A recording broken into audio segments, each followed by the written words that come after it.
Hello, everybody, and welcome to a Star Wars fun-filled episode of Pixels, Plastic, and Ink. I am so excited to jump into what we call Star Wars Week. And we start off this episode with tier ranking from S to the bottom floor, all of the Star Wars TV and films. We will do a live ranking. What's your thoughts? Where will we put certain TV and films? And then Airbnb, pop culture bookings. You all want to stay in the X-Men house? I certainly do. Just watch out for the Sentinel head as you mow the lawn. And then Plastic, Hasbro, May the 4th fan stream, a bit of a disaster. We were expecting a giant HasLab, but we got nothing.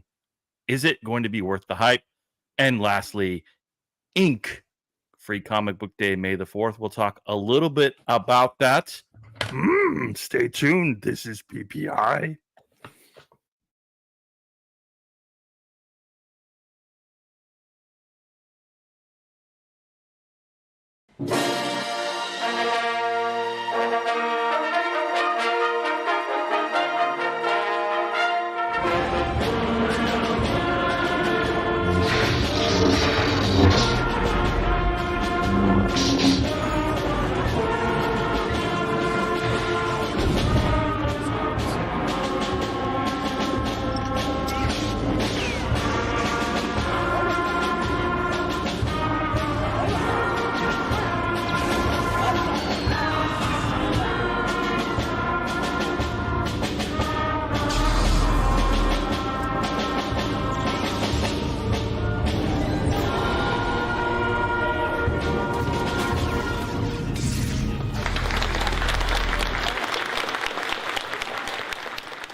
May the 4th be. It was like the saddest graduation song.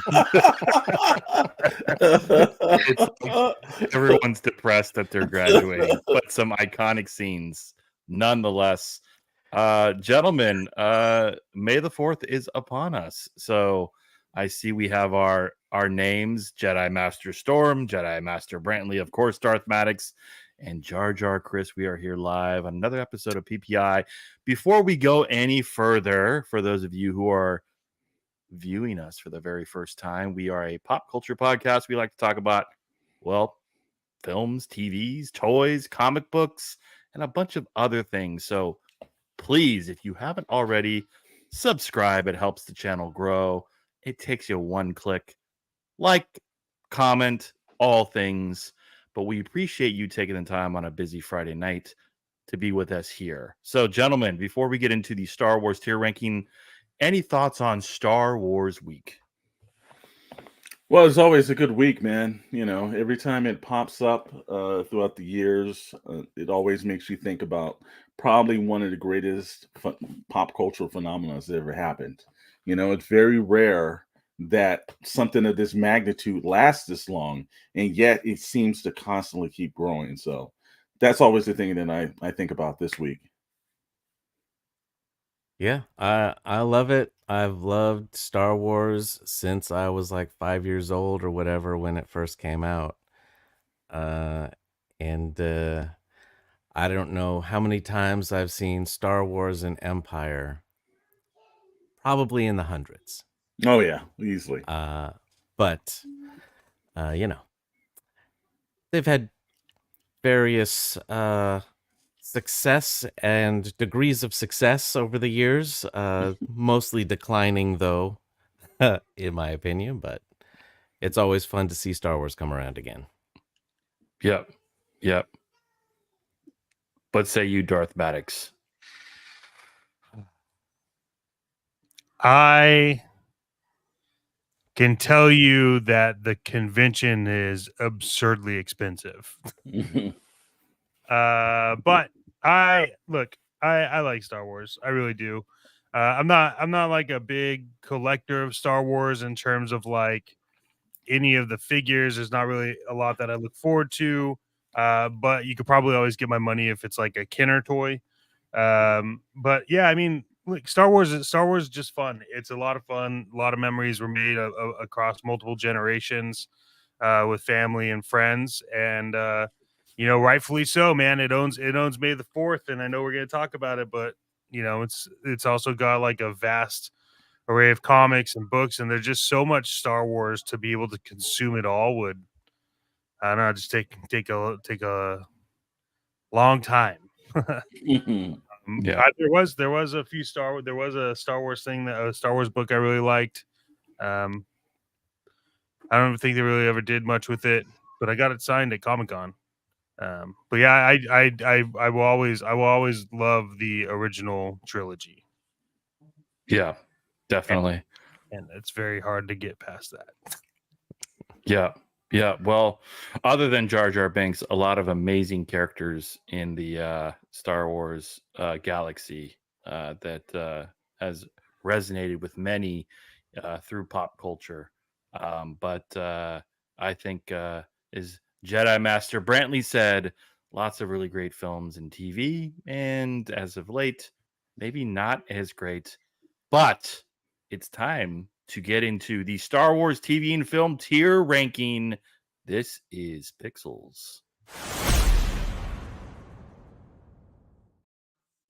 All right, so I am going to share my screen and we're going to jump right into it. Oh boy. So We do it this way, it'd probably be better. yeah, I think we can do it this way. What do you think? We could maybe enlarge it a bit so people watching on the screen can see it. But we have, let's see here. I think the top one will be is not going to show on the screen though, from what the format that we have. Well, might have to switch it to the 4 on the side then. Yeah, What do we think? 4 on the side? Mm-hmm. I think so. Just because it won't show the top tier in this view. But we have different. There you go. Oh, yeah, there you Boom. Perfect. We figured Yeah. it out. I was adjusting it. You guys, hey, trust in the Force. Trust in the Force. So we have our best tier, which is the Grand Master, and then Council Member, which would be real top tier, Master, Knight, Padawan, and Youngling. So We know what happens to those younglings. We do indeed. And some of these I wish, just like the Younglings, were chopped on the edit room floor. But let's get into it, shall we, gentlemen? And we will start with the first one, and that is the original Star Wars, and one of the classics. Yeah, that's got to go straight to the top. That's a Grandmaster. Yeah. Nothing. Anybody a fan of Grandmaster here? I think it's self-explanatory. Yeah. Let's put the original Star Wars Grandmaster next. Episode 2. This is tough. This was the obviously the 5th of the film releases and the 2nd in the Star Wars, the major Star Wars film realm, if you were watching them sequentially. So what do you think? The Attack of the Clones was actually a lot better than Phantom Menace, and all of those films though do have their flaws. I've got to put it, I would say, Master. Okay. Yeah, that seems like a good place for it. I mean, there's a terrible romance, some of the worst dialogue in all of Star Wars, but it still is kind of better than the Phantom Menace. I'm having trouble putting this in Master. Yeah. I'm at the Knight here. For everything that you had outlined, Jedi Master Brantley, the romance and the dialogue it was very brutal. I hate sand. I cannot put it in a Master, and it reason why I would put it, the reason why I would keep it in the Master, just on the point, when it does get to the action and the fight scenes and everything, that's when the film takes its tier. The Clone Wars stuff itself is where it, like, the arena attack, there's certain moments and situations. Obviously, if you haven't seen the movie, then you're probably not going to watch this. But Master Yoda, when he shows up, there's all grand moments. No, like the whole last hour of that movie is pretty epic. So, like I said, when I look at the Phantom Menace, first hour and a half sucks though. Yeah, the problem is you have the whole epic part of an hour attached to the really horrible dumpster fire that is the first hour and a half of that movie. Anyone that signs off on a script that says "I hate sand" can just. Okay, Chet, what are you saying? Are you saying that? I was between Padawan and Knight. So I'm just letting you know right now. Like, I guess if we take the some of it'd probably be Knight for me, but it's on. Well, we do have to, leave room for things to go down because obviously you forgot about the trilogies and everything else that's coming. Oh, I didn't. I haven't mapped out. Trust me. Let's do this. We're gonna leave it at night. We know in this game we can flex it up and down, but it'll start at night. Yeah, that's fine. Next is Star Wars Rebels. I like this. Oh, I really enjoy this. This one for me. While it would be an easy argument for me to say Grandmaster, I'll put it in council member for me. I will do the same. I think it's just a really well done show, to be honest. It's like I'm okay with that. It's good because it's like a different lore, but it's still really good. Well, and they had a lot to live up to after the Clone Wars because that was so well done. Yeah, I was just sitting there going like, okay, what do you got? Rebels. Okay, come on. And they was actually really good and a great arc for all the characters in the show. Yep. I think what makes Rebels stand out is that most of the other Star Wars series, there are familiar characters. We have seen those characters before, one way or another. This was like really one of the few times where like most of these characters were new on the fly. Yeah. And that's what they became more beloved characters. It had a very like first trilogy feel to it. Like you knew these characters that were going to be generations down the line. People will look back at Rebels and say that's where it started from. Yeah. I'm curious to know where we will end up putting like a Clone Wars and whether or not that will decide where Rebels goes, right? I agree that Rebels is in council member, but again, where does Clone Wars fall? Because I think Clone Wars is better than Star Wars Rebels. I think for now, that's Clone Wars. I think sounds right. I think it'll jump into Grandmasters, man. Okay, well, we will have to see. And if that is the case, then I think council member makes sense. But anything less than, I think Rebels will always need to be a step below that. Speaking of animation, we have Star Wars Resistance. Yeah, that goes to Youngling.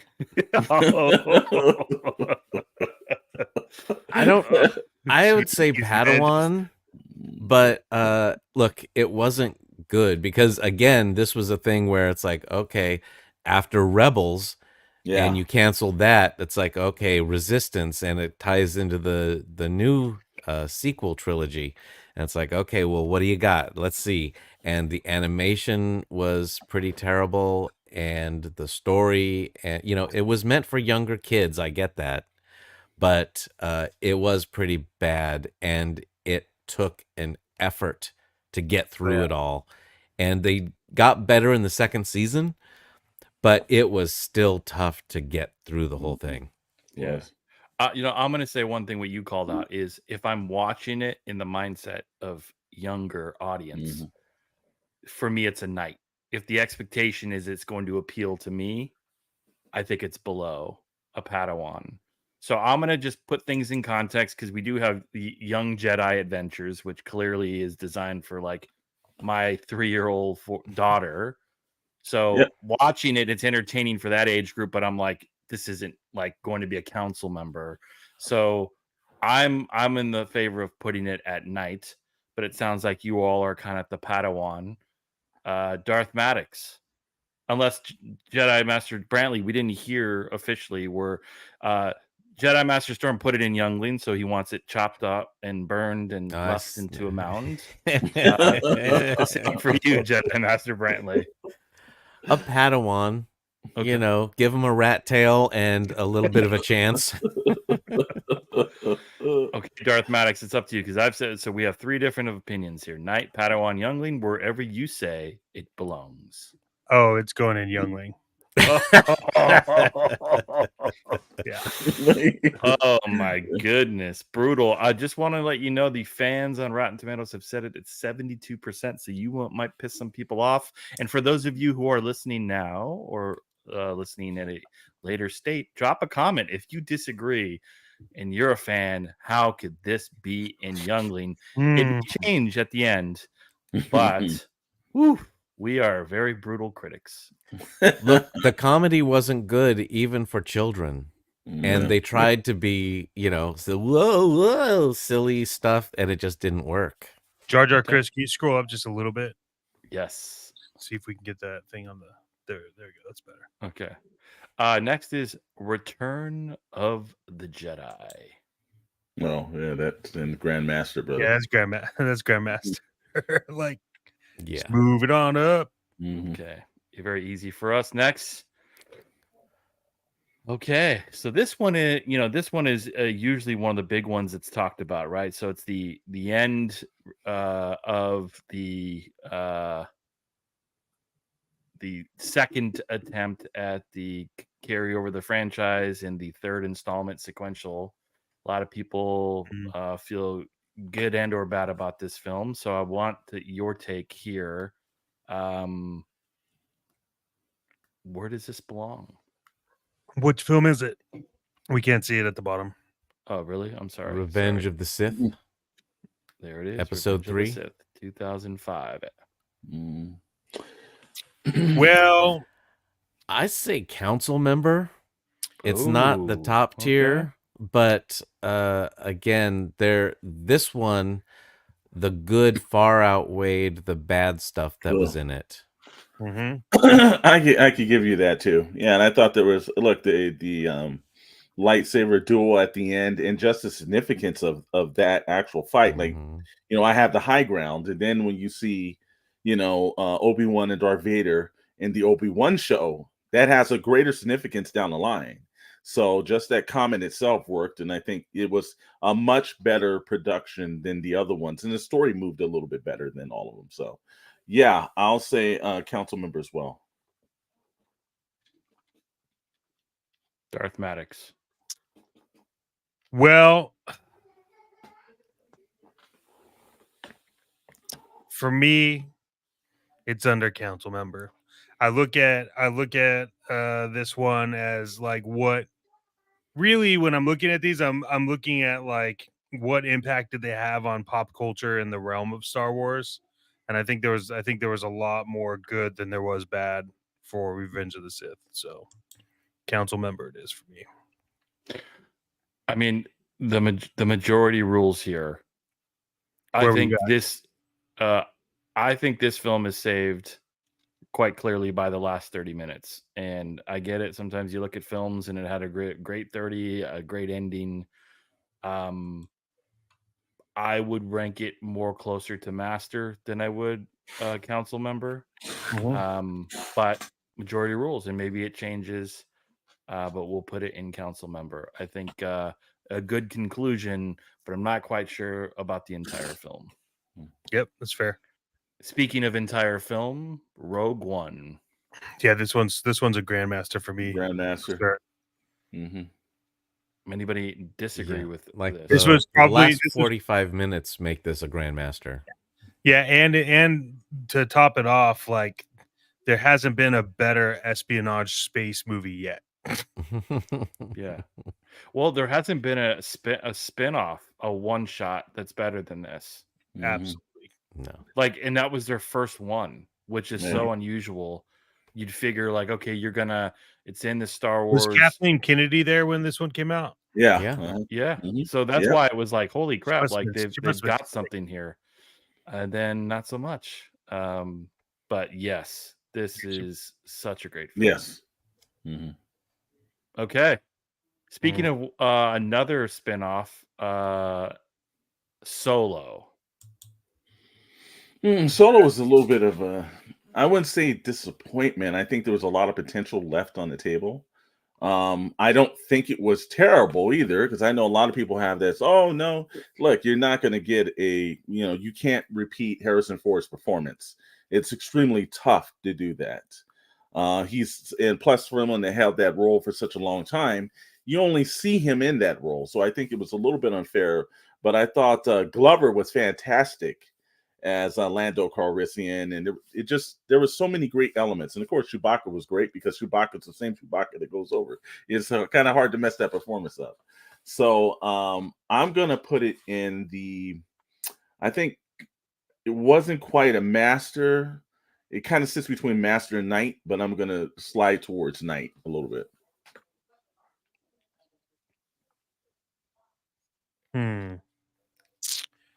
Yeah, I mean, it was a movie, that's for sure. I don't know if I could dip my toes into knight. I'm in like the Padawan realm here.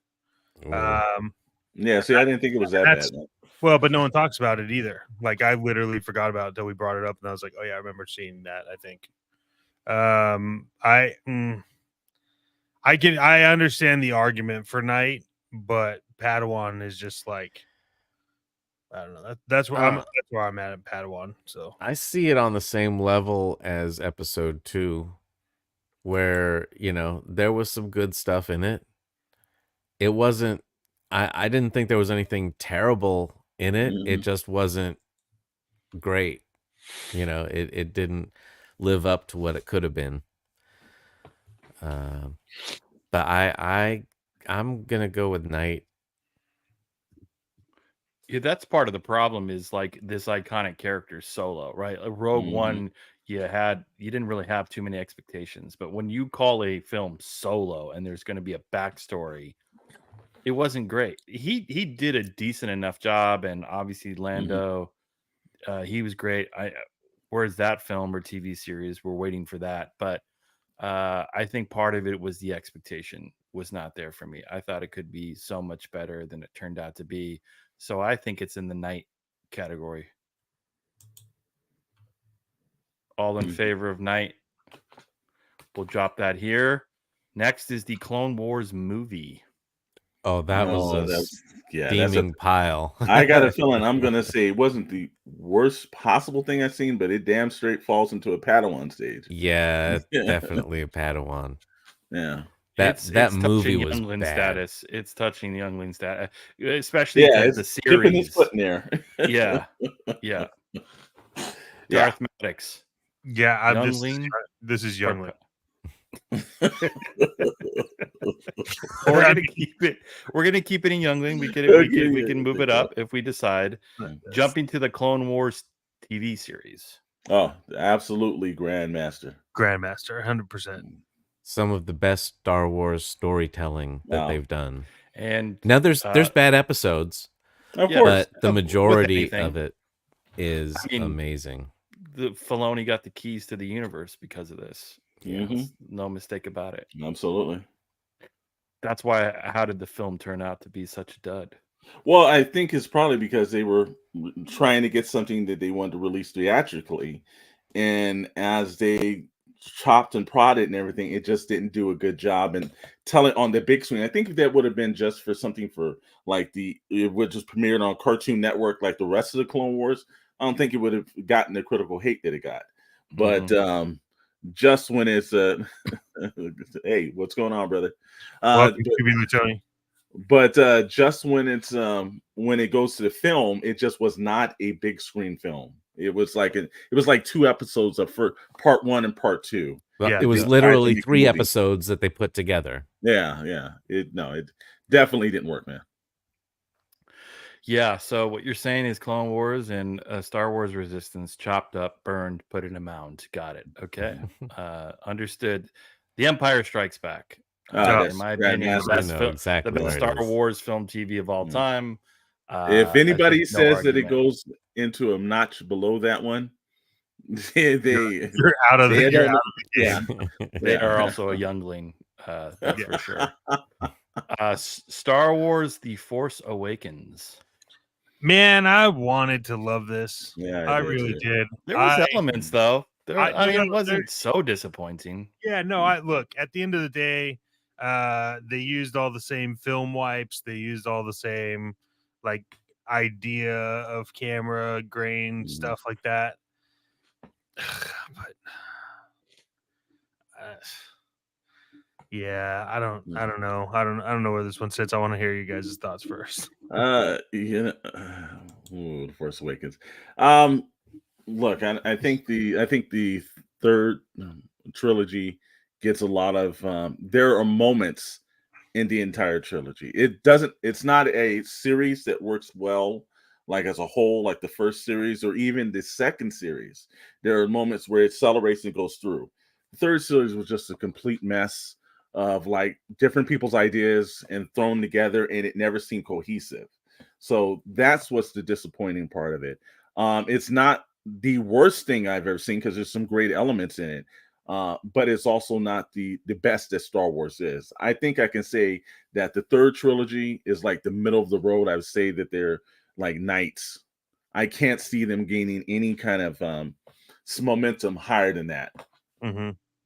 Yeah, this as a movie, it's fun and light and breezy. But when you actually think Sounds about like it afterwards, you're like, wait a second, that doesn't make sense. What the hell were they doing? That's dumb. Mhm. And J.J. Abrams has a habit of doing this with his movies. But yeah, Night, it's about on the same level as Episode 2 and Solo. It's just not great. There were some fun bits, there were some cool bits, but it was bad Star Wars storytelling. Yeah, but it did have Han Solo's return, and at the end, Not we for saw. long. I know, but we did see Luke too, which was a damn exciting part of that at the final end. the Not for cliffhanger. long. I know, but come on, you can't tell me the trailer when you saw Han and Chewie, the Millennium Falcon, you didn't get out Oh, of your no. seat. Trailer is great. That's why it made $1 billion. And And then Luke, all the come other on. ones like started losing money as they went. I know you're all going to keep it in Night. I think there's a Um, bit of it in Master, but we'll keep it in Night. Oh. Majority rule. But I don't know about that. think it's the best. I just, to your point, it was like a good Star Wars popcorn movie with some, like it was like they could have built it to something really special, and it was just the introduction of new characters. Yes, the storytelling was a bit off, some of the dialogue a bit cheesy, but I like the when you saw a little bit of the background of Rey, and you saw new villains pop in, and I'm just saying, like, I think it was a good start. Yeah, I mean, so I haven't said where it goes yet. So for me, and this is gonna sound a little weird because I have nominated 2 younglings. For this one, I give it. It was a really good attempt, and there was a lot, like Jar Jar Chris says. For me, this one kind of floats in the master section. Boy, I think somebody's turning to the dark side on this stuff right here, man. Wow. I mean, Someone's being corrupted. You can't tell me Kylo Ren freezing the laser beam wasn't a cool. There's like certain pockets of that film that were like, holy crap moments. That didn't appear in Solo to me. Solo was not at the level. Well, but it also had an of the impact. Force Awakens. Yeah, it also had an impact though. That's the thing, is like I think it had an impact with a bunch of new characters. Was the writing crap? Yeah, absolutely. But okay, that writing of the characters though didn't mean anything because they didn't have it planned out where they were going, and all the stuff they set up didn't go anywhere. Well, then we talk about the second and third films then, because it's not on the first film. Like maybe they did have a. Well, this is what we're gonna do. We'll keep it at night, and at the final conclusion, I do think that Darth Maddox and myself, we think it's probably more towards Master. You all think it's a night, but let's move on to the second one, which is The Last Jedi. So thoughts on here? Again, I don't see one film in that series that goes beyond night for me. I just thought that the characters were derivative. There was no need to bring back the original characters because they were just a really bad crutch because they didn't write them in a way that we cared about. They were just used as like in the Ghostbusters Frozen Empire and everything. They just used them as a crutch to get people to sit in theaters, but none of the characters have an impact or the emotional factors or the backstories as well as the original characters. They all fall short. When I look at the Phantom Menace and that the prequels, at least Qui-Gon Jinn, there's certain characters I care about. Darth Maul, there's certain characters that pop in. There's not one character. If you crashed and burnt that third trilogy and they just deleted it out of the franchise, I would never miss any of those characters.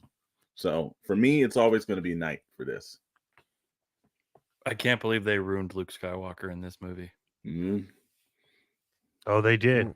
No, look, there's some good things in this movie. I'm not saying good. It's just the middle of the road. But they destroyed Luke Skywalker. Yeah. They made him turn into a sour, like old man. Like I'm like, what?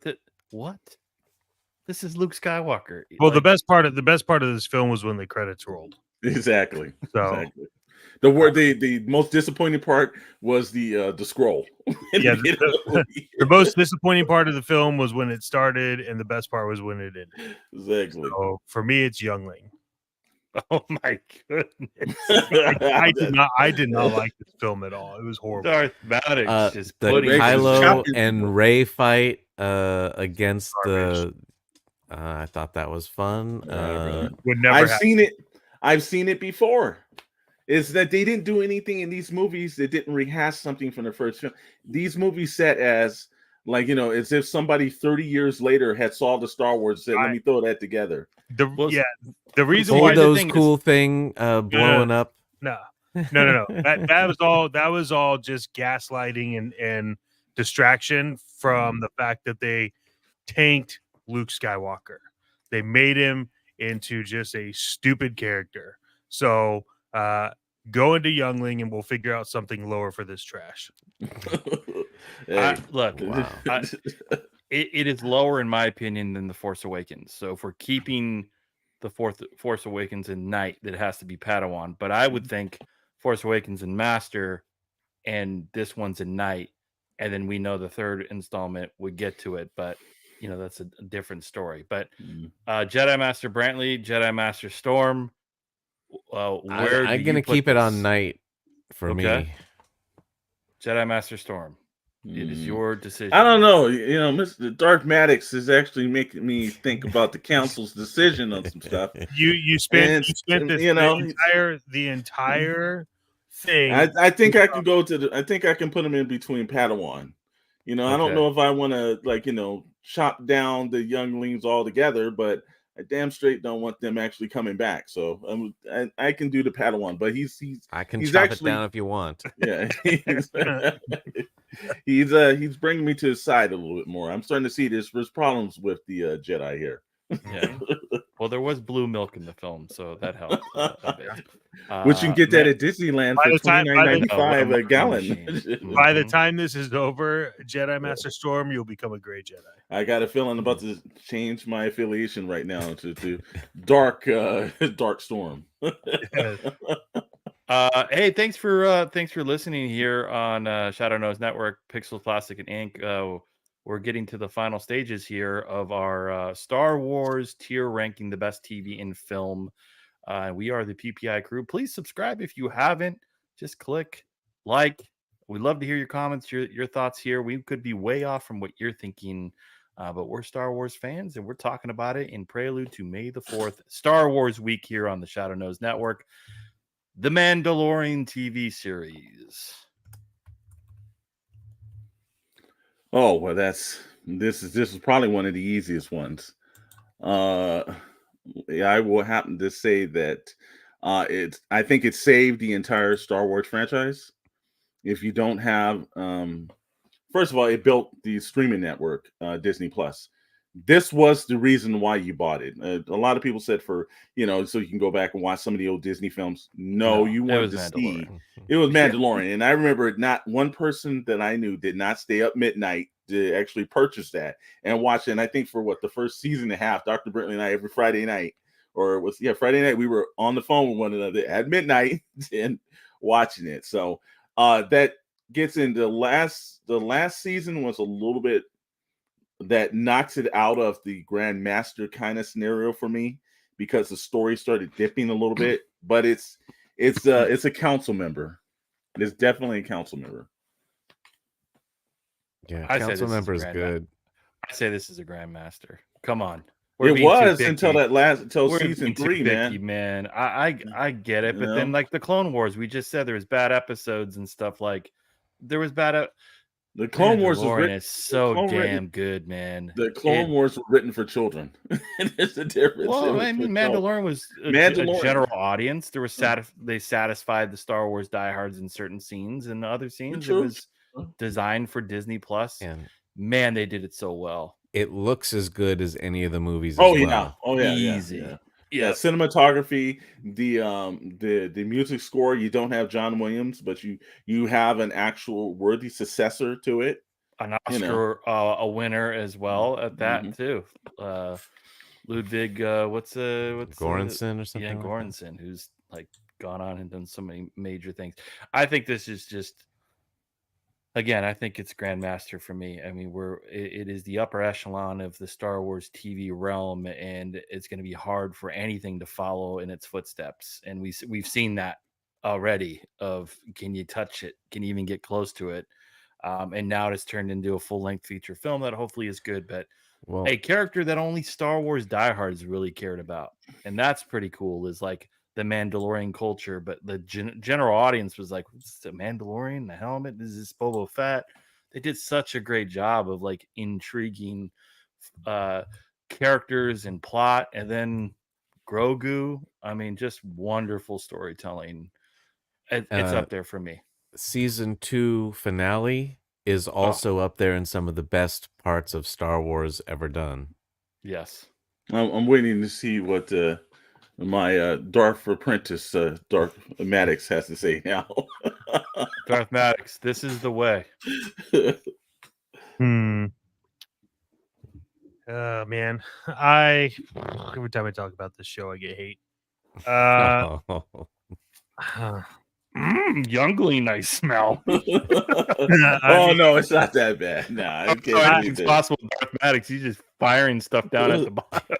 I don't see the Grandmaster side of it. I can't get there. It doesn't make sense. To be fair to it, I agree 1,000% with Darth Storm. This would probably sit at a very high council member for me, with maybe the top of it touching Grandmaster. I don't know. I think it could have been done better. Okay, so we've got 2 council members, 1 Grandmaster. Jedi Master Brantley, I know you were a bit on the fence. Your ultimate decision, where does this belong?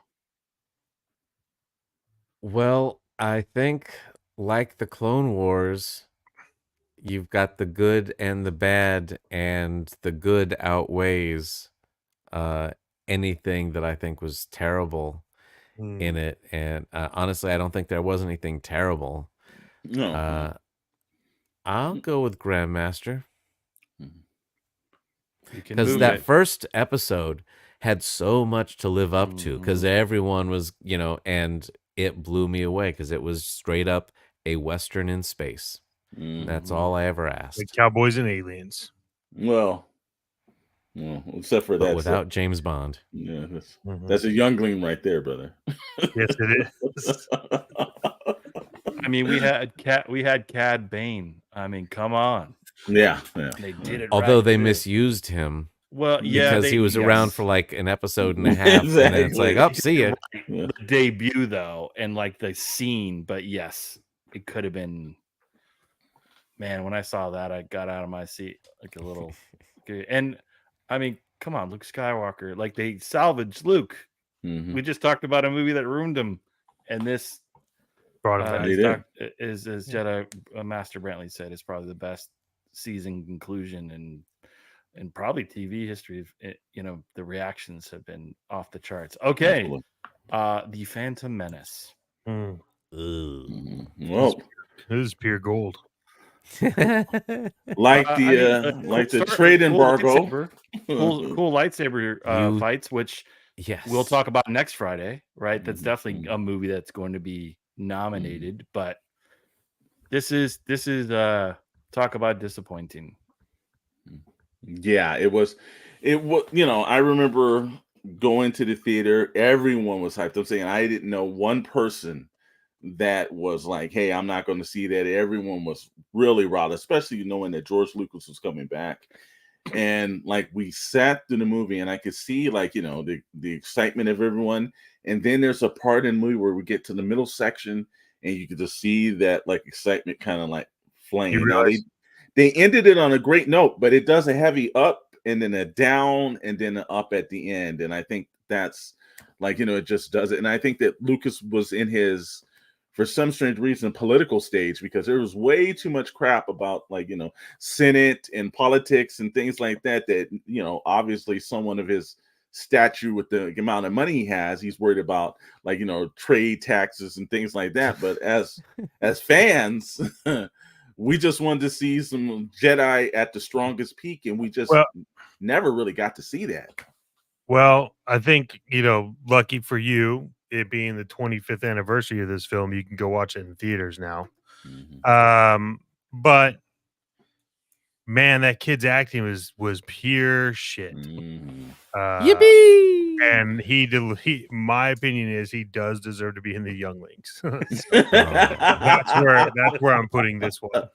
That's my take. I can't believe you guys were not interested or impressed by the taxation of the trade routes that were going to Naboo. I mean, that's some interesting stuff. Well, that's on the bottom of my list. Thanks to Jar Jar Chris's introduction in that movie, people literally sat there was like, "What the heck is this character?" Yeah, by the time you got done in the theater, as a fan of Jar Jar Binks, I have to say that this movie is a youngling. Yeah, me so bad. I don't think it's that bad, just because the lightsaber fight at the end is one of the best. Yeah, but you had to sit through hours of trash to watch a lightsaber fight. This is true. That's true. So I mean, they should have called like the. They had the pod race. Yeah, the that was terrible, brother. You can't even say that. What nobody wanted. Yeah, no. Okay. No, you just we can move it up, but it's good. It's in the younglings for now. If we decide to move it up. Speaking of youngling, here comes another disaster. You could also lower it, and that is what is Rise of Skywalker? Rise of Skywalker. I don't even remember the title of the film. It was so bad. No, that's a youngling. I'll tell you right now. That one deserves to be chopped up. I think like the title that rise my blood pressure. Youngling definitely. This is youngling. There's no way. Like I wouldn't insult Padawans with this. All right. Well then, this is going up here. Thank you. And this is going down here. Yes. This is what they did. They're like, let me see the first script. Let me see the first script, Force Awakens. Okay, and this is what you all did here. And then Last Jedi, you did here. Okay, crumble it up and set it on fire. They're like, we're just gonna make shit up for the last one. Like we won't honor anything that you all did. Yeah, and we're just gonna wrap it up and sell T-shirts. Yeah, horrible. Yeah. Math and science. What's going on, man? Math and science. Oh. It says he also asked us to say hello in Spanish. Hola. The Spanish is strong with this one. Okay. Young Jedi Adventures. You know what? Actually, I've watched that with my younger nieces and nephews. Even it's not the greatest.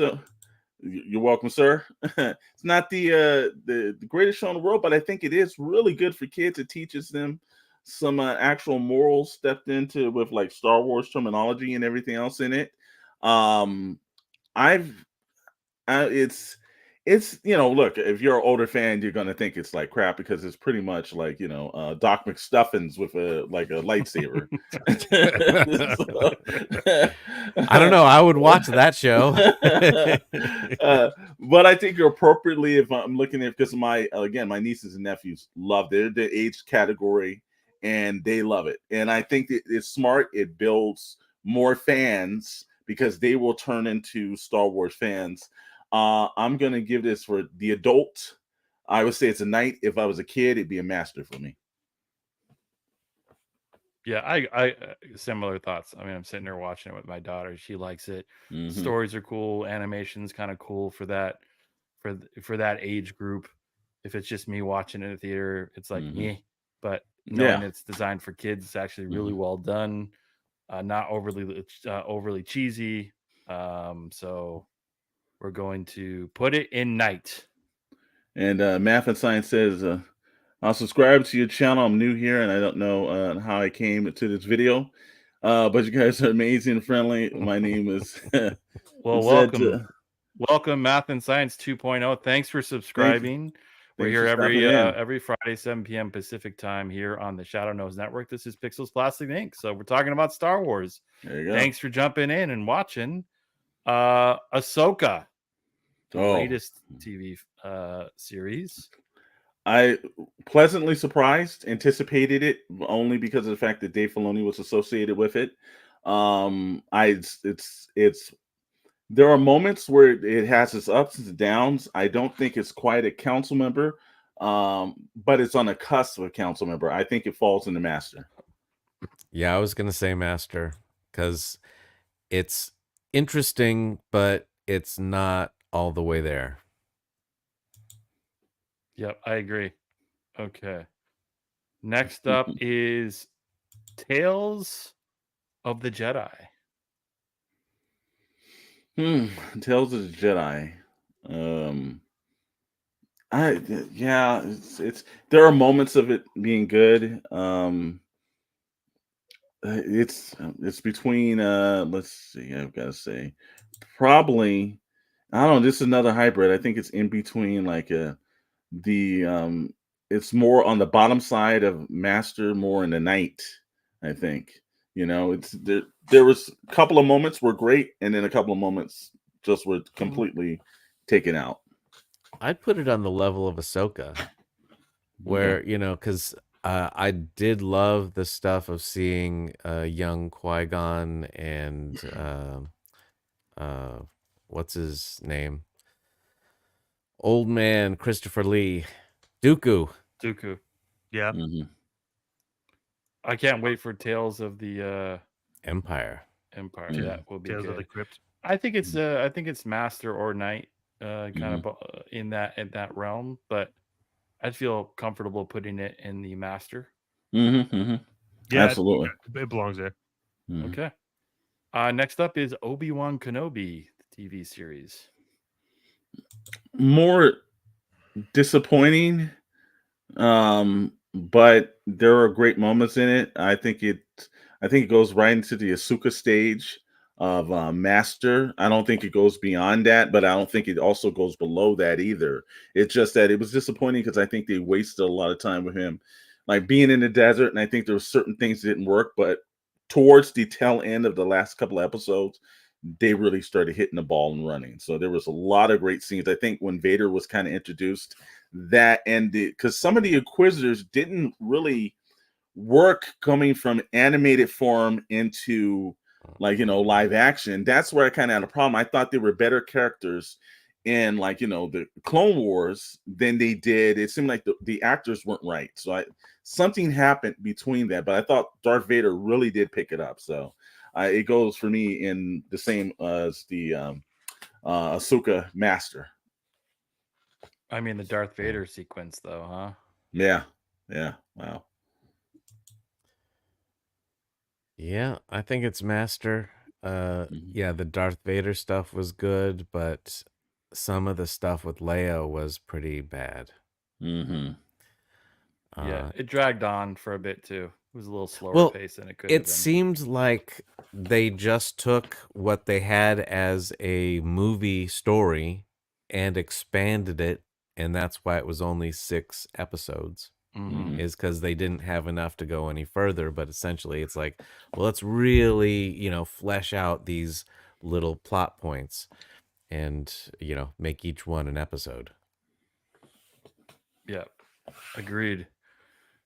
Visions, Star Wars Visions. Those are like the animated kind of like the with animated different animation Mhm. styles and stuff. Now, I hated some of these, I know but you did, Mr. yeah. Storm loved them. Yeah. Well, I even like I said again, I know he hated the one with like the band that musicians at plays the Jabba's. Jabba, and I thought that was because I watched more anime when I was younger. I understand the tone of what they did, and when you have different people that have their own interpretation of Star Wars, kind of do shorts, it becomes. But if they're doing it in an anime kind of scenario, that's where it made sense because I watched a lot of that, and that's just their tone of it. So. And if you're not into anime, you're not going to really kind of enjoy it. It's definitely, look, it wasn't some of the best material I've ever seen, but it wasn't the worst. I think it falls into nights. I wouldn't actually, if someone was a Star Wars fan, I wouldn't recommend that to them starting a franchise. You would much rather have somebody go through all that stuff and just say, hey, here's a supplement. This is kind of like, like the extended universe books. You kind of like, watch the original stuff and then get in that later. So, but it goes a night for me, man. Yeah, I agree.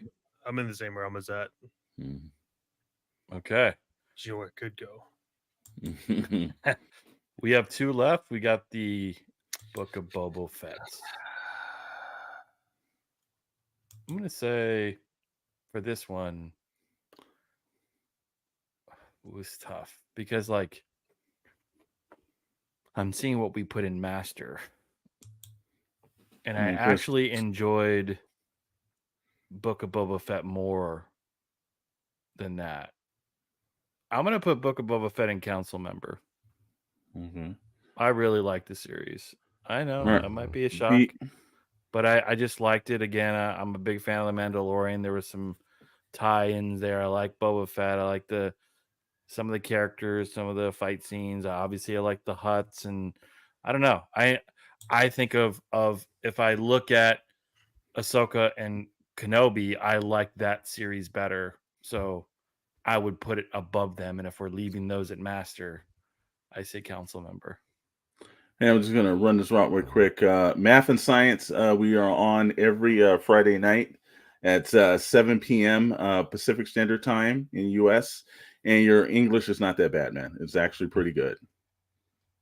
Right. I'm going to also have to go around with this, and I'll say as well. I'm going to go with Chris on that one, too. I think you're absolutely right, man. That's my sentiment. I think it's on the same level as Ahsoka. It's not that great. There was some fun stuff, but I think they kind of wasted what you could do with the Boba Fett series. Well, the reason why I would give it up just a tad bit higher was because it's the Book of Fett, and then it becomes the Mandalorian. And there's a certain point where that actually elevated the entire series. The Mandalorian comes in and takes an episode and a half away from Boba Fett. And it had my favorite introduction of any Star Wars character is my man Black Chrysanthemum, which I didn't even know there were dark colored Wookiees darker than regulars. So I was like, yes. The minute I saw him, I on the phone with Dr. Brantley, I said, that character is going to be on my desk and shit. Black Chrysanthemum. And then the 2 Hutts that appeared, it had just this quirkiness that was a throwback to the original Star Wars kind of stuff. So, but I think that Mandalorian episode really elevated that entire series. So, yeah, I've got to go with Chris on that one, man. That leaves Mr. Maddox. Darth Maddox. I am in the same. This is hard. It is really good.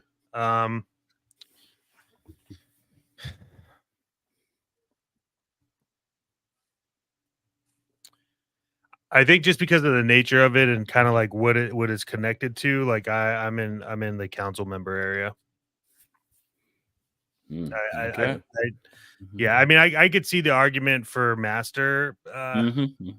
I really could see the argument for Master, but I think the advantage that it's taking over the other ones that are pretty much it's equal, but the other is because it's a close run with the Mandalorian. So Okay. that's why it hits that for me. And last but not least, Andor. That's all the way to the top. Probably the greatest Star Wars series that I have ever sat through. When Darth Maddox brought up the point about an espionage in space, like Tony Gilroy, just amazing work. Every piece of that story was riveting. Everything from the prison to it just had a great story. It was a character that I didn't know I needed to have any prior knowledge of and from Rogue One, but I'm so absolutely incredibly happy that they went back and did it. This is how you do a Star Wars show. And I'm just praying that season 2 is even better than that season 1. And I don't know if they can do that. Yeah, they were smart because they did each episode was like a different genre of a movie, which was so cool. Like there's the heist episode, there's the prison episode, there's the prison escape episode. There's so many cool things going on, and one great ending, essentially the formation of the rebellion. It was the first to ever capture the world of an empire ran establishment, the struggles of the day-to-day people under the grasp of the empire. And let's not forget Andy Serkis played a big part. Yes. Wow. Yeah. In this series. I mean, talk about epic. He was so great in it. Yeah, it's definitely top tier, and I can't wait for the second installment. I think they wrapped filming, so it should hopefully be coming out this year. Is there a reason why we didn't have the Family Guy Star Wars episodes in this? It's not Star Wars. Sorry. We will have to do Lego Star Wars either. The parody Star Wars things. I mean, the episode towards that, Jet. And Andor came close to, like, I will say, Rogue One is one of my all time favorites, and just in general, Andor really got pretty close. It's like a real close one for me. Well, that is it, gentlemen. Any last minute changes to this tier ranking? Quite a few grandmasters, a few younglings, and a bunch in between. Are we satisfied with this final tier rank of Star Wars TV and films? I am. Yeah, good enough. Okay. Well, we did it. We did it. I'm pleasantly surprised that we did it. And for those of you who have been a part of our tier ranking journey or just joined, we're Pixels, Plastic, and Ink on the Shadow Nose Network every 7 p.m. Pacific time here on the channel. We do live streams. I talk about all things toys, pop culture, TVs, film, collectibles, you name it. We like to talk about it. And we're going to jump into another component of Pixels, and that is just a recent update we heard that you can rent out an Airbnb, the Xavier's special village for idiots who want to spend how many thousands of dollars a night? I think that's what it's called. But if you all haven't seen on the Google it, and you can see you can actually rent somebody's outfitted their mansion to look like the X-Men school. So the headquarters. What do you think? Would you ever do this? Was this something of interest to all of you? First of all, no, we're not ending the live Madden Science. We're still going on. The show's going to go a little further. Just to clarify, if you're just jumping in and everything said, we just finished the ranking tier, but we've got a lot more of the show to go tonight.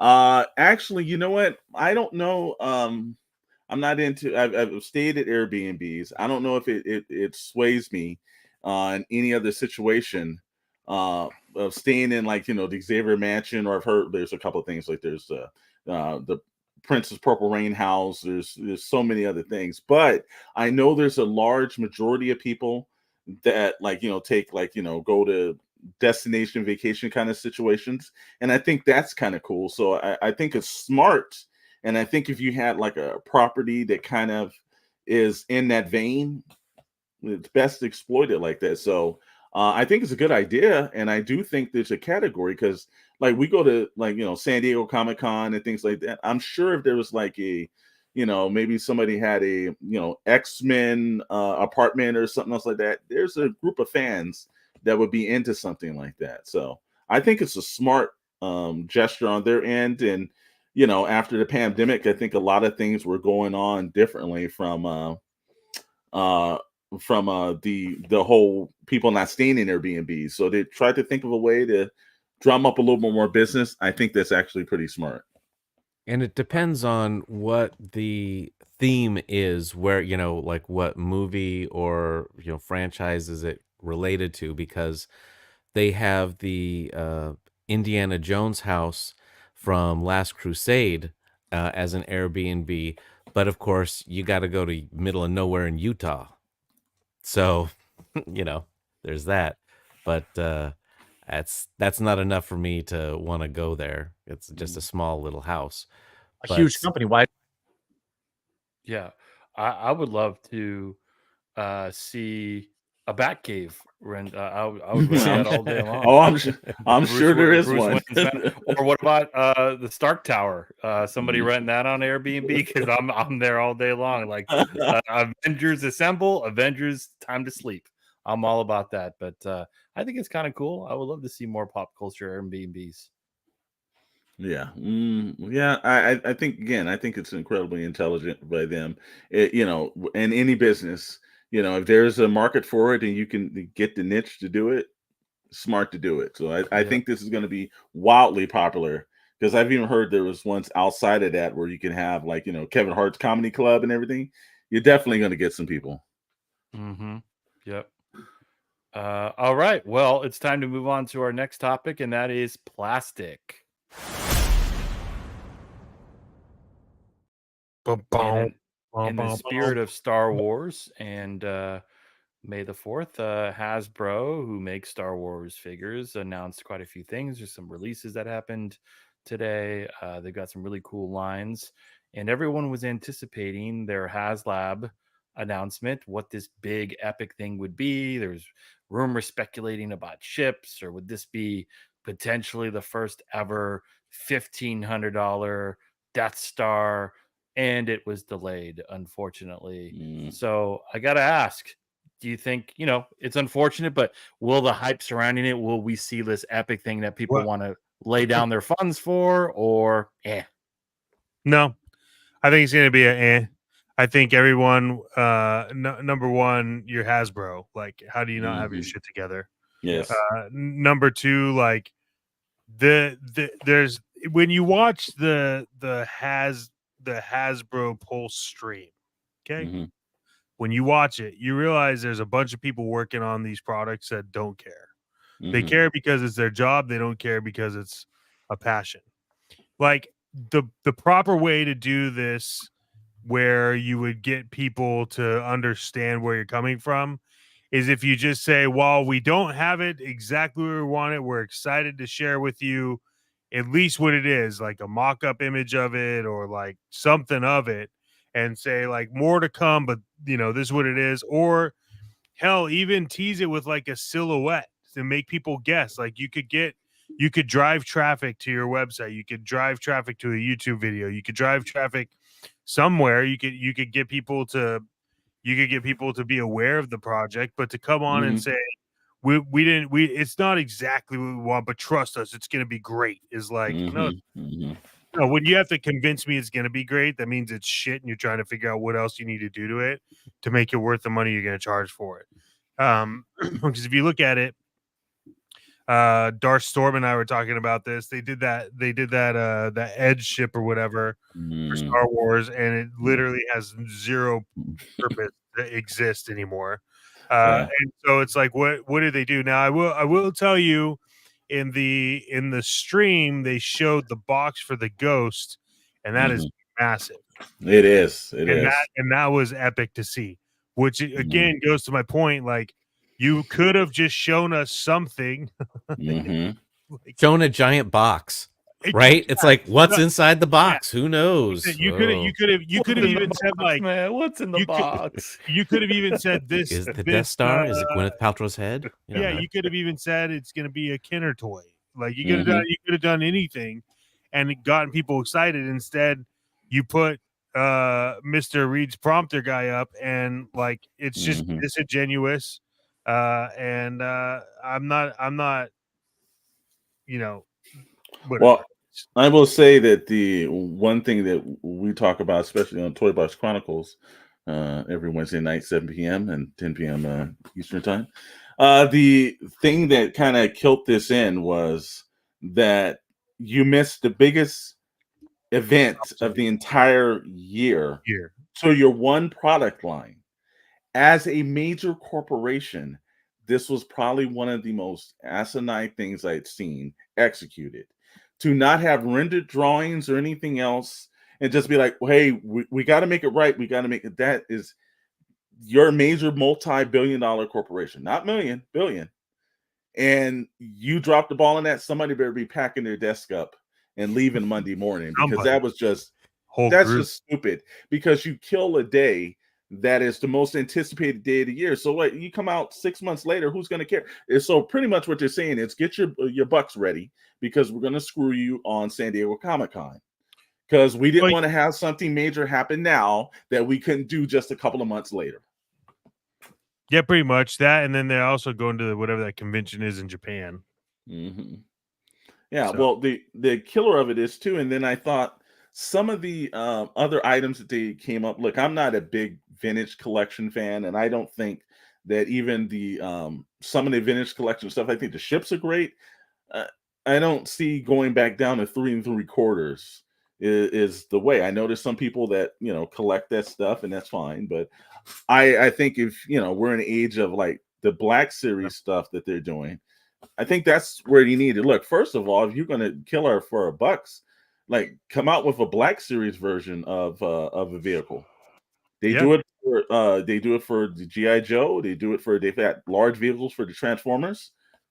I don't understand why the need to keep going down smaller in size, because there's certain people that collect vintage and they don't collect black, or there's certain people that don't do vintage. You're not going to get the whole crossover fan thing here. I think they're trying to get the buying power that was behind the Kenner Star Wars figures. Yeah, well, to be honest, I really think they are. If you're a collector, just the scale of the 3 3/4 or whatever it was for Kenner, you could have a lot more on your shelf and a lot more inside. That ghost ain't fitting on nobody's shelf. The Jabba's barge is not fitting on anybody's shelf. You're already making big and bigger. Might as well just go to the next level with Black Series, man. You know, if you're already going to have something that it takes 2 tabletops to put together to display, you've already hit that level. At least you can.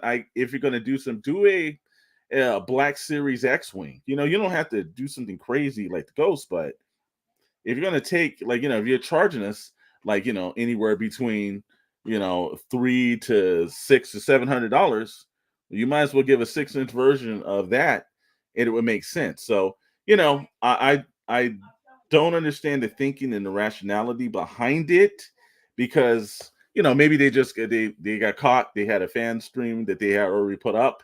They knew they had to do something to continue it, but no rendered drawings. I think it's just completely stupid.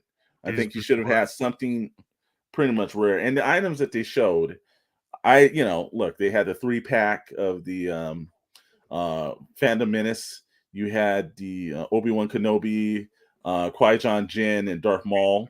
And they literally said that, well, we didn't do any changes on Qui-Gon Jinn and Obi-Wan other than they have soft good capes. But Darth Maul's brand new. So, Yeah, like, you know, they they made also some have the decisions. Well, they it's also gonna have be like the backwards. it's gonna be the Sarlacc from Return of the Jedi, the monster in the sand. I hope That'll it be is. a play set where you could just drop people in and they fall under and get swallowed. Well, Yeah. they can Yeah. use all those Dune 2 buckets, you know? Yeah. It's the same They thing. can Just Technically, add some tentacles. It's a swappable head of Meg from Family Guy. yeah, like, you know, it's just that it was a very underwhelming cast. They had like I said again, they had Star Wars Black, Captain Enoch and the Night Troopers. That was kind of cool that they were in black instead of vintage, so that looked kind of cool. But you know, that's kind of, I think their kind of lore has kind of gone away. They came up with the super battle droid, like, It's okay. what everyone's been asking for. Yeah, I've Yeah, been asking for that for 10 years for they Christmas. did the Super Battle Droid. Darth Sidious Black Series, you know, like I think they really just dropped the ball on this, and it's like now they've got another year or San Diego Comic-Con to make up for this. I don't know. Or This they're Star Wars. saving it for Celebration. You know, they might just They be could like, be, we're just Maybe. doing it on but our own day, you know? but when have you ever seen a corporation not be as greedy as possible? You like they couldn't come out with like something for like the 4th San Diego Comic-Con, Star Wars Celebration Day. Come on, man. It's just that Yeah. something happened over there and they don't want to give us the real story that somebody really dropped the ball on something bad on this. I'm just waiting for the Darth Storm, Darth Maddox 2-pack. And when that comes out, I'm pre-ordering. I'm pre-ordering that thing. You can pick that up on pixelplastic.com. That's right. Okay, it's time to move on to our next segment, and that is Ink. And in the world of ink, so last week we talked about something that's brand new to the comic stores, the exclusive Marvel event, the Marvel Blood Hunt. If you haven't seen the last episode, we all decided on the different books we would read collectively and then report back. The first of the Blood Hunt comic books did get released this past Wednesday. So check the channel because we will do a formal review. This group here is committed to reading the main line, the main series, and then we've all volunteered to do things: Wolverine, Spider-Man, and Doctor Strange, and Midnight Suns, and all that stuff. So if you're a comic book fan, you want to know what's going on in the world of comic books, and specifically about this new thing that everyone's thinking this could turn into a new TV or film evolution and trilogies, stay tuned on Shadow Nose Network and PPI, as we're going to stay close to this over the summer as these books release. But with May 4th comes a big event in the comic world, and that is a Free Comic Book Day. So first off, that's a bit interesting that they're doing it on Star Wars Day, so kind of combined. But you know, I went into the local comic shop that not the one that I've usually frequently gone, but another one. It might as well just be called card stores because it had one thin section of comic books. They had Blood Hunt and then a few others, and everything else was like trade paperbacks and then tables full of kids playing Yu-Gi-Oh and Pokemon and all that stuff, which is not bad. But do you think this Free Comic Book Day means anything anymore? Are people are going to the stores to pick this up? Because it was dead in terms of comic book readers. The store that I just went to this afternoon, which unfortunately is a sad tell of will Blood Hunt even make an impact like we think it could? Well, like I said, I know Dr. Brantley and myself went to a couple of stores.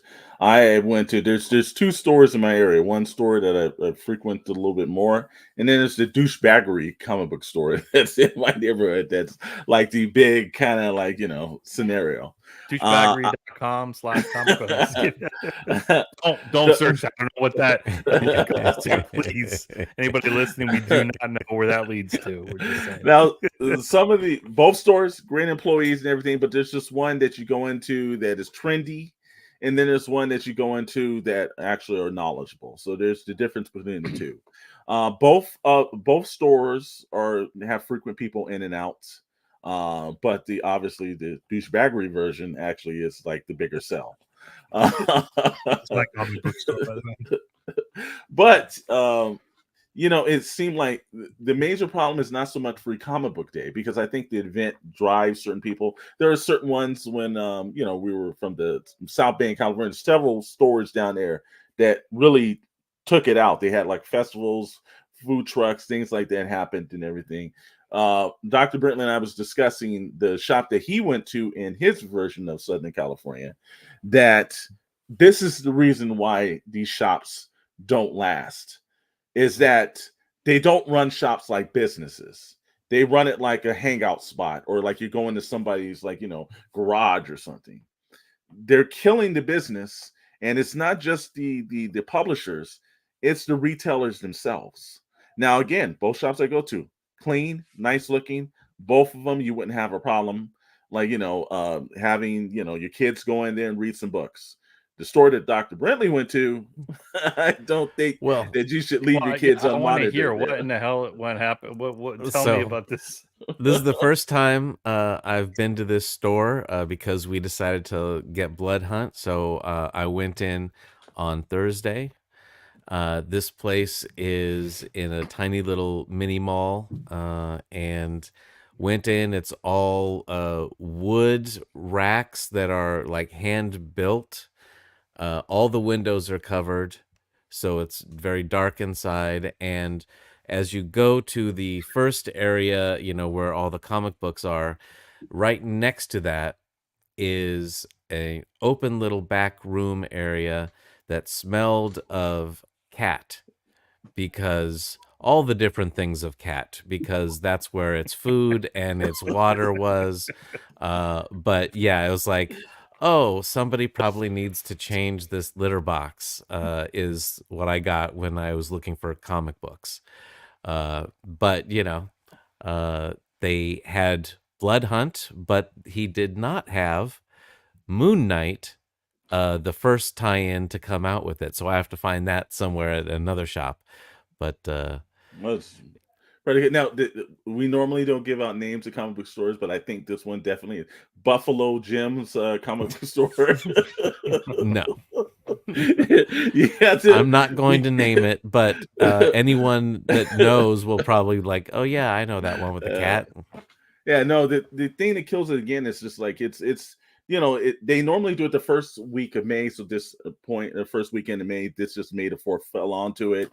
They're sharing the days, but that's the reason why this is Free Comic Book Day. People don't feel invited when they come in some of those shops. There are great stores out there, but the great stores are competing with these guys that just basically, again, run it like it's like some kind of social club you're showing up to their house. Not every one of these comic book store owners is running it like a viable business. If this was McDonald's or any kind of fast food restaurant, if it looks clean and dirty and unsanitary, you're not spending your dollars in there.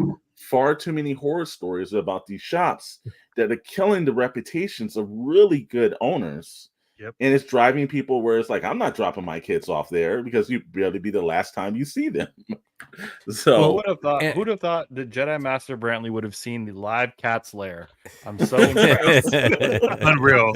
I'm so impressed. Super 7 had nothing on that. No, nothing. But like you said, Chris, if kids are going in for these card games, right? They're not buying anything at the store. They're going in for a place to play their card games with other people. But it's not like they're buying expansion packs. They're not buying food or drink or any of the comic books or collectibles. Yeah, it's a hangout spot. They may every so often buy some things, but they're not. I mean, these kids are young. You think they're dropping tons of cash, right? They're not spending hundreds and hundreds of dollars. I worry there's a lot of comic book stores closing, and what I saw today was a bit depressing, and a misrepresentation of what the store actually is, that it's not comics. And especially with this big event, you'd think there'd be more buzz. You'd think there'd be people in there talking about, hey, did you read it? Episode 1, flat. And that's not good. Whose fault is that? if you're all interested in that, we'll definitely talk about it here on the show because we are interested. We're hoping that it creates some excitement within the comic industry. But yeah, I don't know. Darth Maddox. The killer, even before Darth Maddox starts, the killer of you got Disney and you got Warner Brothers, who both own those major companies.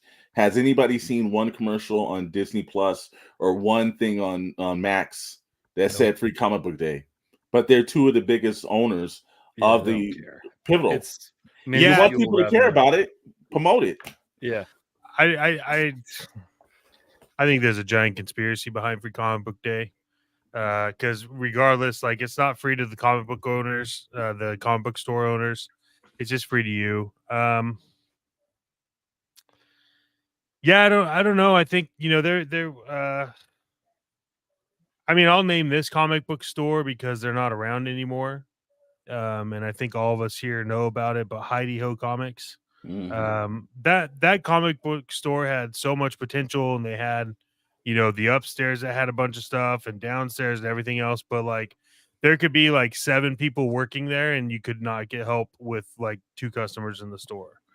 I think that comic book stores are in a unique space and time right now because there are some comic book stores that had to shift to like Magic tournaments or Yu-Gi-Oh or Pokemon just to sell something to keep something coming in, right? Like on those tournaments, you go and you pay for like 5 packs, open them up, build decks, whatever. I, like where I'm at in Georgia, like there's really not a lot of comic book stores. So I think that it's a time where I look at like Atomic Comics, I think is what it's called, Atomic Empire. I could log in there. I could log in there, build my pull list, and they ship them to me either like weekly or they'll do like a monthly pull and ship them all out. And you can get like they're a giant company, so you can get the 1 in 200 prints and stuff like that. I think that free comic book day within the next 2 years will be going away, and that's sad because I just don't. It's not going to do anything. The initial thing was, I remember in the peak when I was helping comic book stores, free comic book day, you just had people lining up, and it was like I would get the free comic books, but then the comic book store would be like you get 15% off if you get. It was like if you get the free comics, you get a discount, right? Now I don't think anyone could do that. I think even if you said you get 30% off, people wouldn't know what to buy. I agree with you. I agree. And no one's trying to like keep the imagination going except for people like us. But if we're not doing it with our kids, like what other kids are we doing it with? Right. We get excited to talk about it. And then everyone, it's just the imagination piece, I think is a little rough. And we talked about this in Toybox Chronicles a little bit, but we've hinted at it in the past shows as well. Comixology was probably one of the best things running, and now that doesn't exist. So I know I'm curious. I'm just curious to see the state of comic book stores in the next like year to 2 years. Well, after buying 2 books and be costing $15 and change, free comic books sounds like a good thing. Is that how much the comics were? Yeah, they're like $5.99 each. So, and plus tax. So there's no tax on them. There was at the store. There's a city tax, man. No matter what city you're in, like they always charge a tax. They're not supposed to charge tax on periodicals. Oh yeah, well, yeah. Obviously, if comic book stores are charging you tax on issued comic books, they're ripping you off because the comics are under a periodical definition, which by definition, periodicals you can't charge tax. Well, they've been doing it, brother, and they're continuously doing it. Looks like Jedi Master Brantley needs to come in with the lightsaber and get his money back. I'm gonna fly. I'm ready.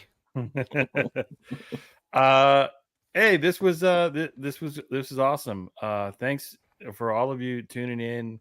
either for the first time or many times here on the Shadow Nose Network and Pixels Plastic and Ink. We really appreciate all of you jumping in. We've got a lot more views on the channel for a variety of different episodes and content and subscribers. We're climbing. All it takes is one click, and we definitely appreciate it. And we're not saying that just to say it. It helps us grow. We love doing this for fun. We're not making millions of dollars here.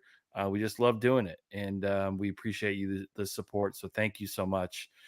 For those who are interested, we are an affiliate of Entertainment Earth. If you haven't heard of entertainmentearth.com, is a massive collectible memorabilia toy website.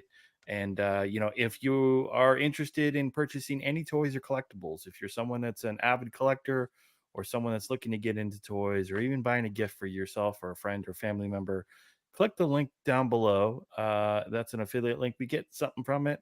Again, it's just to help the channel grow. Nothing more than that. You get 10% off of any purchases $79 and above and free shipping on all orders. So take a look at that. If you're thinking about buying something, you're going to go to the big box retailer or you're going to go somewhere else, or maybe even Entertainment Earth, use our link. It costs you nothing and you could save some money. And then, we like to support the big companies, but also the small ones. And Darth Storm, as always, Toys versus Games in Wilmington, California, one of our first sponsors. And the best and everything for the people that are good with the Force or just shifting onto the dark side. You can find it all there. They'll take you both and everything. They don't care about the Jedi and Sith battles there. The people over at Toys versus Game, Tony and his wife, lovely individuals. But not only we were just talking about how stores are not run like businesses. Toy versus Games is run like a business, but you're treated like family when you go in that store. They are very knowledgeable about the items. If you ask them for something, they may see if they can order it or see how way they find. If you want to just come in and trade some old action figures for something else, and then that's a place where you can go in and trade and barter. It's Shadow's favorite store, and again, it's like on Free Comic Book Day.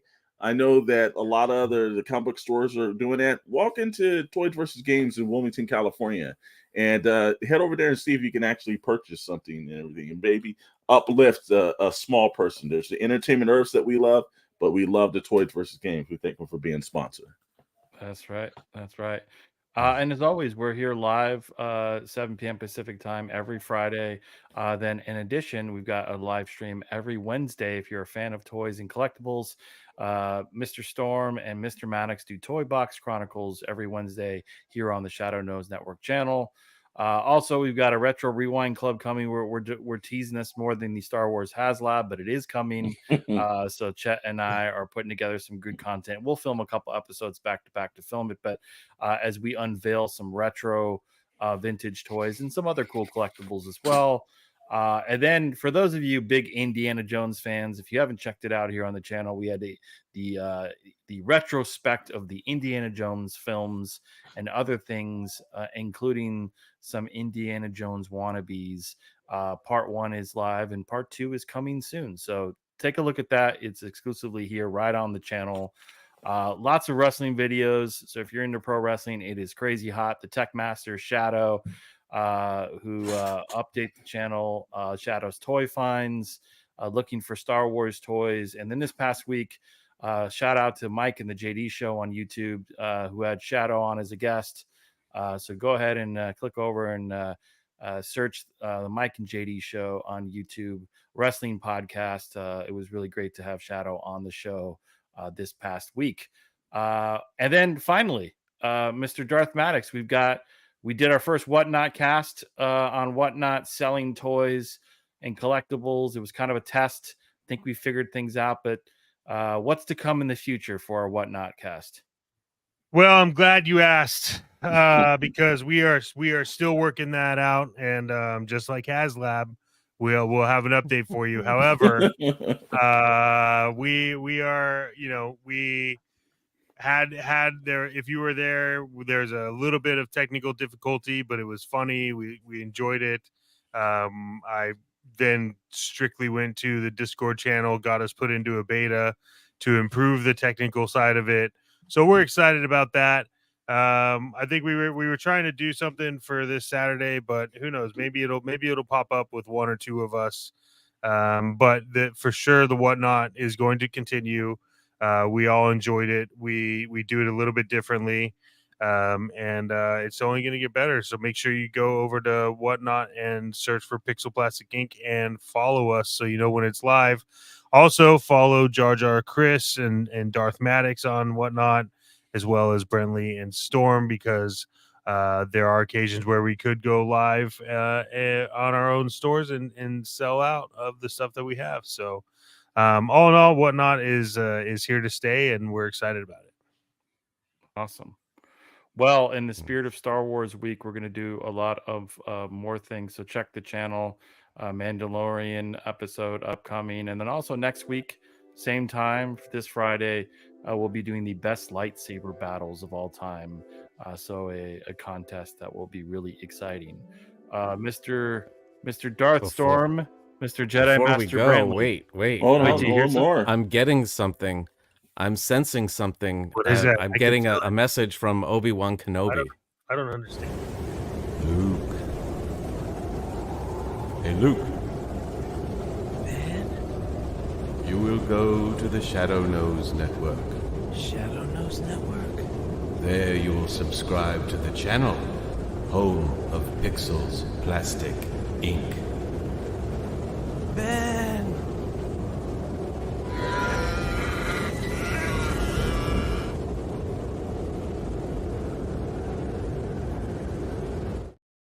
So weird. What was that? Oh, wow. I I know. don't know. My Force my- vision. The force is strong with this group. Oh for man. sure. Oof, that was weird. Yeah. Well, Well, I guess that's where we end.